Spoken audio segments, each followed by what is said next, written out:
yang saya ikuti, informasi yang saya dapat dari panitia LTMPT via Zoom pada tanggal 20 Mei 2020 ya. Kak Soleh juga nggak tahu apa adik-adik ada yang ikut mantau juga atau dari orang tua. Ya silahkan nanti mungkin ini untuk memperjelas lagi ya. Nah ini ada 6 poin yang akan disampaikan sekarang ya. Yaitu yang pertama adalah jadwal UTBK SBMPTN. Ini berkaitan dengan tanggal setiap tahapannya. Kemudian ada materi tes. Untuk saat ini yang digunakan adalah tes potensi skolastik atau istilahnya apa ya? Dulu TPA, kalau sekarang tes potensi skolastik. Kemudian nanti ada pelaksanaan UTBK, tanggal pelaksanaan tesnya. Itu dari tanggal 5 sampai tanggal 12 Juli 2020. Kemudian nanti akan kakak tunjukkan juga alur pendaftaran UTBK dan SBMPTN. Ini dilakukan bersamaan. Kemudian perubahan apa aja terkait dengan UTBK dengan keadaan kondisi COVID-19 saat ini. Dan mungkin info terakhir bagaimana pemilihan jurusan ya. Nanti yang bisa kita pertimbangkan adalah nilai tryout, klaster PTN, klaster jurusan, dan keketatan dari masing-masing jurusan ya. Jadi ada 6 poin yang akan kakak sampaikan. Kalau dari panitia cuma 5, ini pemilihan jurusan ini tambahan aja.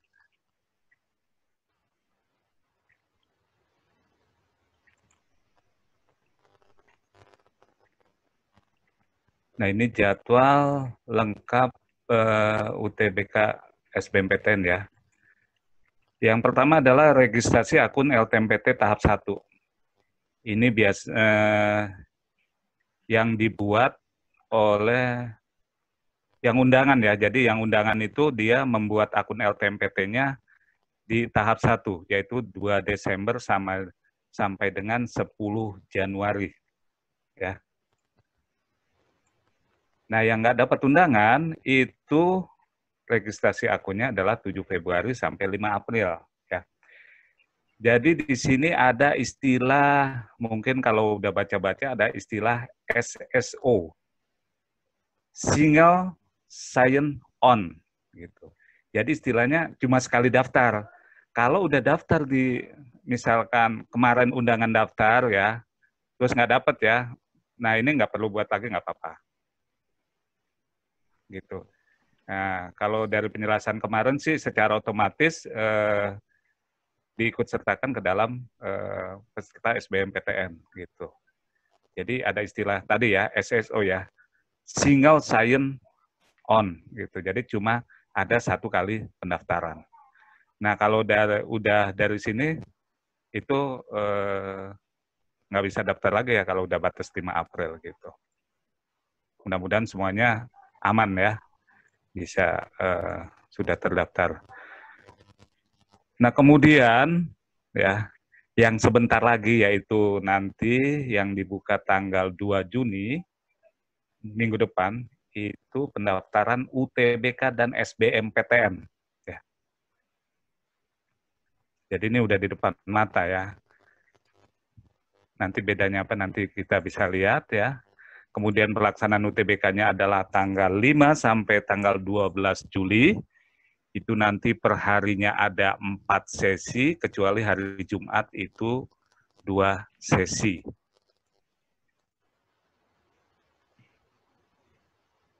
Nah, pengumuman hasilnya itu adalah pada tanggal 25 Juli. Ya. Jadi nanti ujian mandiri itu rata-rata setelah tanggal 25 Juli ya. Sambil kita doakan juga ya, mudah-mudahan COVID-19 ini segera berlalu ya. Dan kita masuk new normal. Bukan cuma new normal, benar-benar normal. Harapannya ya. Oke. Nah, pada UTBK kali ini yang diujikan semuanya mungkin sudah tahu, yaitu TPS ya. Nah, ini dikatakan kemampuan kognitif ya. Jadi kemampuan kognitif ini walaupun cuma satu yang diteskan, tapi artinya gini, ini bisa dijadikan penilaian apakah siswa tersebut mampu atau tidak mengikuti perkuliahan nantinya. Walaupun misalkan yang saintek dan sosumnya tidak diujikan ya, jadi ini dianggap bisa mewakili kemampuan dari siswa untuk bisa mengikuti perkuliahan di perguruan tinggi nantinya ya. Jadi itu kemampuan kognitif ya, yang berdasarkan informasi kemarin. Nah ini ada habis ya, Kaseno ya? Mas, bentar lagi ya? Upgrade. Upgrade. Di 10 menit lagi, bentar lagi. Bentar lagi ya. Ya. Oh. Nah ini jadi ada 4 yang diujikan di TPS, yaitu penalaran umum, kuantitatif. Nah ini berkaitan dengan pengetahuan dan penguasaan matematika dasar. Pengetahuan dan pemahaman umum ini berisi bahasa Inggris dengan pemahaman bahasa Indonesia ya, yang berkaitan dengan tata bahasa. Kemudian kemampuan memahami bacaan dan menulis. Nah ini biasanya kaitannya dengan paragraf, penarikan kesimpulan ya, dan segala sesuatu yang berkaitan dengan bahasa Indonesia. Nah informasi yang terbaru ya bahwa TPS ini diujikan dalam waktu 105 menit. Jadi kalau dibandingkan dengan tahun kemarin ini berkurang 15 menit. Nah, mengenai jumlah soal itu sifatnya menyesuaikan. Cuma berapa banyaknya itu tidak diinfokan. Ya. Apakah jumlah soal dikurangi atau tingkat kesulitan yang dikurangi ya. Jadi itu memang tidak ada yang tahu itu ibaratnya ininya LPMPT lah. Terserah mau gimana ya. Jadi intinya sih 105 menit ya. Kemudian ada sebagian soal disajikan dalam bahasa Inggris. Nah, kalau kita ketahui bahwa kemungkinan yang disajikan dalam bahasa Inggris itu adalah penalaran umum dan kemampuan kuantitatif ya. Karena nggak mungkin soal bahasa Indonesia diinggriskan ya. Misalkan kemampuan memahami bacaan dan menulis ya, itu kan bahasa Indonesia ya, nggak mungkin diinggriskan ya, karena itu yang diuji bahasa Indonesia. Jadi kemungkinan adalah kemampuan kuantitatif atau penalaran umum, ya itu yang walaupun itu belum diinfokan secara ini, cuma perkiraannya begitu ya, yang mungkin. Nah pelaksanaan UTBK sendiri itu dimulai dari 5 Juli sampai tanggal 12 Juli. Ya, jadi di sini ada 8 hari. 1 hari ada 4 sesi. Kecuali hari Jumat ya. Hari Jumat itu 10 Juli ini ya yang ditandain warna orange ya. Itu 10 Juli hari Jumat. Itu cuma ada 2 sesi. Kalau yang lainnya adalah 4 sesi ya per harinya. Itu dimulai jam 7 berakhir 17.45 ya dalam 1 hari itu ya. Jadi sesi pertama itu dimulai jam 7 dan sesi terakhir, sesi keempat itu berakhir 17.45 ya. Itu gambaran waktunya ya. Nanti ini pelaksanaannya tidak daring ya, jadi langsung datang ke TKP, yaitu istilahnya di sini pusat UTBK, ya, yang terdekat. Dan di sini juga masih melaksanakan nanti protokol kesehatan ya, COVID-19. Ya, COVID-19. Masih aman ke sana ya waktunya ya? Masih, oke masih. Masih ya, oke. Nah, kemudian di sini alur pendaftaran.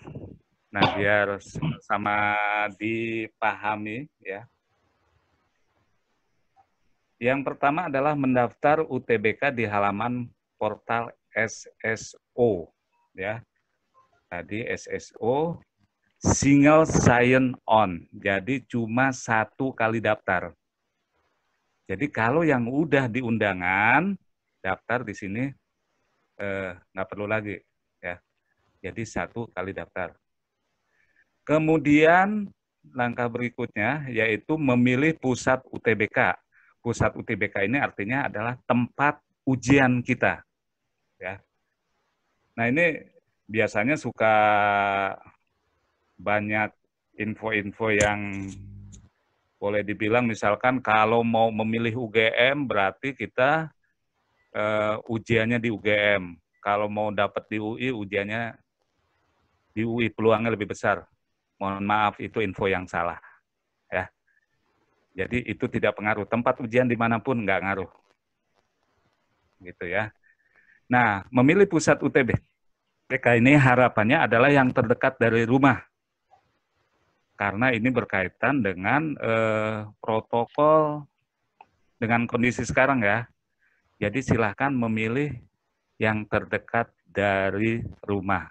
Kalau yang Depok ya silahkan pilih, bisa memilih ke UI ya. Atau yang misalkan yang ke arah Jakarta, barangkali yang rumahnya dekat ke arah Jakarta ya, kalau memang ada bisa ke UNJ ya silahkan. Ya, jadi intinya pilih yang terdekat. Ya. Ini adalah untuk tempat ujian ya, pusat UTBK itu. Seluruh Indonesia ada 74 pusat UTBK, tempat ujiannya. Kemudian melakukan pembayaran. Setelah melakukan pembayaran, nanti ini teknis saja, mendapatkan nomor peserta. Nah, ini sekaligus nih, ya. Jadi setelah mendaftar UTBK, ya memilih pusat, kemudian mendaftar SBMPTN. Di mana mendaftar SBMPTN ini kita harus sudah memilih program studi. Ya. Bedanya dengan tahun kemarin ya, kalau tahun kemarin kita dapat nilai baru daftar. Kalau sekarang enggak. Jadi kita enggak tahu nilai kita berapa, tapi kita harus sudah memilih program studi yang akan kita pilih. Nah bedanya dengan tahun kemarin, tahun ini ada 2 pilihan. Jadi pilihan di SBMPTN ini ada PTN dan ada Politeknik. Jadi biasanya Politeknik itu terpisah, kalau sekarang masuk ke dalam SBMPTN. Tapi dalam pemilihan itu nggak boleh campur. Artinya kalau PTN, PTN semua, maksimal 2 pilihan, atau Politeknik, Politeknik semua. Ya. Jadi nggak boleh pilihan pertama PTN, pilihan kedua Politeknik, nggak boleh campur. Ya. Jadi PTN saja atau Politeknik saja. Gitu ya. Jadi itu gambarannya. Dan itu nanti bisa dilihat di halaman SBMPTN di daftar program studi, nanti bisa dilihat di situ ya. Kemudian mengupload portofolio ini bagi jurusan yang masih kaitan dengan memilih prodi ya. Memilih prodi, kalau yang anak IPA dari program IPA boleh lintas jurusan. Ya. Kalau IPS nggak boleh ya. Kalau tahun kemarin boleh ya, masih boleh. Tahun sekarang nggak boleh. Kemudian kalau yang dari SMK, barangkali ada yang dari SMK, itu hanya bisa memilih jurusan yang sesuai. Jadi nanti tinggal diklik aja jurusannya, di sana ada persyaratannya ya. Jadi kalau dari SMA jurusan apa? SMA IPA IPS ya. Jadi mana yang boleh dipilih itu bisa dilihat. Kalau SMK juga ada ketentuannya itu biasanya di sebelah kanan. Kalau kita klik jurusan ya, penjelasannya detailnya itu ada di sebelah kanan. Itu nanti tinggal dilihat di websitenya ya. Kemudian mengupload portofolio. Kalau mengupload portofolio ini kaitannya dengan jurusan tertentu. Contohnya adalah FSRD. Ya, itu ataupun olahraga atau bidang seni ya. Itu biasanya mengupload portofolio ya. Itu juga persyaratannya bisa dilihat di detail setiap prodi di websitenya ya. Jadi nanti di website SBMPTN. Udah lewat 40. Kemudian nanti kita diminta, udah lewat 40? Saya belum mati ya, berarti lancar. Oh ya. Kemudian ada konfirmasi dan simpan permanen ya. Nah ini kalau udah simpan permanen nggak bisa diganti-ganti lagi ya. Jadi ini memang harus dipertimbangkan benar-benar ketika mendaftar ataupun memilih program studi ya. Jadi kalau udah konfirmasi dan simpan permanen ini sudah tidak bisa. Nanti akhirnya adalah tinggal mengunduh kartu peserta dan bersiap untuk menghadapi UTBK 2020 ya, di tanggal yang sesuai. Ini aman ya, lanjut aja ya Kak Seno. Sepertinya begitu. Oh, ya sudah. Ini ada beberapa perubahan ya. Jadi biar semuanya juga tahu, perubahannya ada 4 poin ya. 4 poin. Yang pertama adalah materi tes. Materi tes itu hanya TPS saja. Kemudian akan dilakukan pembobotan subtes berdasarkan prodi yang dipilih. Nah, ini juga kebijakannya adalah kebijakan dari panitia ya. Dan itu tidak disampaikan oleh panitia. Cuma kalau berdasarkan tahun kemarin secara umum untuk anak IPA itu yang bobotannya cukup besar adalah pengetahuan kuantitatif dan penalaran umum.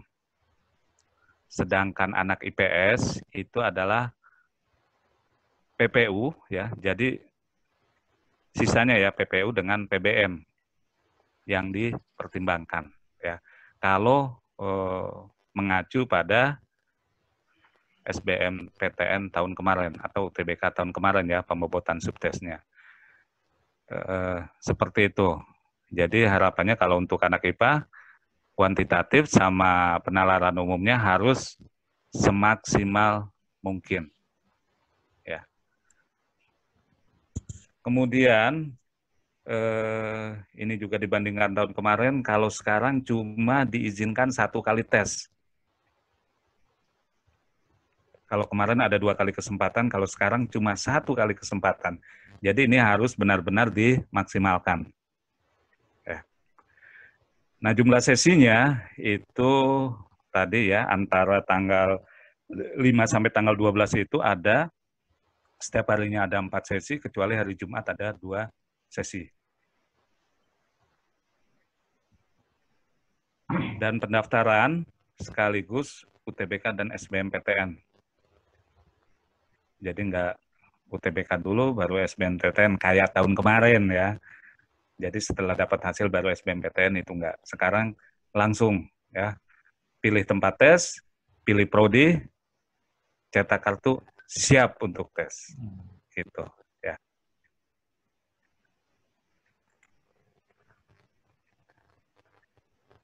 Nah,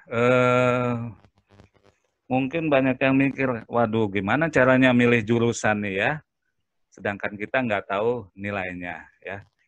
Ini ada beberapa, ini artinya yang bisa kita pertimbangkan untuk memilih jurusan ya, jadi lebih tepatnya itu. Ada 4 poin.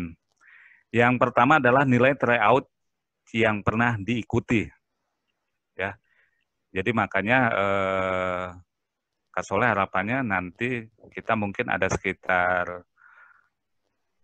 3 kali tryout lagi ya, sampai dengan di bulan Juni ini ada 3 kali tryout lagi. Nah itu harapannya diikuti dengan sebaik-baiknya, diikuti dengan serius mungkin, dengan persiapan mungkin, karena itu akan jadi tolak ukur ya. Nah jadi nilai tryout itu juga bisa kita sebagai prediksi sejauh mana kemampuan kita dalam bersaing memilih jurusan ya. Jadi nilai tryout juga penting, lah. Jangan ibaratnya jangan main-main dengan tryout ya. Silahkan kalau tryout di tempat lain pun silahkan ya. Jadi nilai tryout ini nggak sebatas tryout yang kita adakan. Jadi di tempat lain pun silahkan dipertimbangkan ya. Nah, ini juga berdasarkan tahun kemarin boleh dikatakan ya, jadi bisa dikatakan nilai itu ada dibagi 3 ya. Jadi nilai 700 itu termasuk yang tinggi, nilai 700 ke atas ya, 600 sampai 700 itu sedang, dan 500 sampai 600 itu termasuk rendah ya. Jadi 500 sampai 600 itu rendah ya. Jadi artinya rendah bukan berarti rendah gimana-gimana ya. Rendah artinya banyak ya yang dapat nilai 500 sampai 600. Jadi dari segi jumlah ya itu paling banyak ya. Artinya kalau paling banyak ya persaingannya juga lumayan ya. Apalagi seluruh Indonesia. Jadi yang kita bisa pertimbangkan adalah nilai tryout yang pernah kita ikuti ya.